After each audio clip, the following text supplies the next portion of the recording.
analysts need to be comprised of both pessimists and optimists.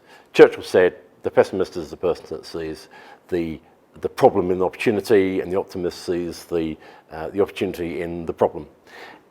It's about balance. It's about assessing realism, seeing opportunity, but actually having the scope of analysis that's going to give you a more likely true picture of what is going on in any organization, any country, economy, sector. You have to have balance, and it may be uncomfortable sitting with a pessimist, but keep that pessimist in your team because he's going to be a check.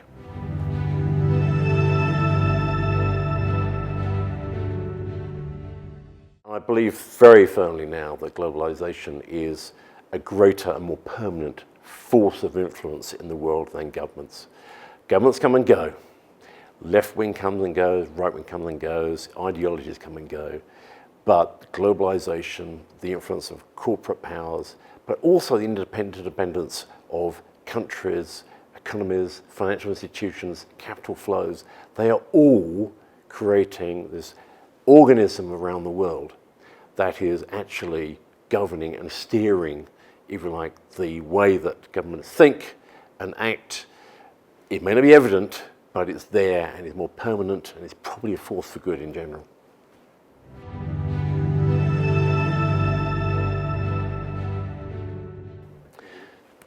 South Africa has the ability to become the leading economy of Africa.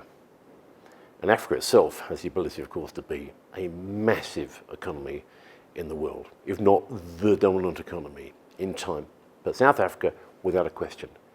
All it takes is a government and sovereign leadership of the state that is honest, decent, and facilitates growth, doesn't exploit it. And by that I mean that it has to foster enterprise, because enterprise creates jobs, creates wealth. That means less red tape, and it means a confidence in stable, honest government and leadership, so that everyone knows that if they invest within South Africa or from without South Africa into the country, then that is an investment that is going to have a long-term, stable future.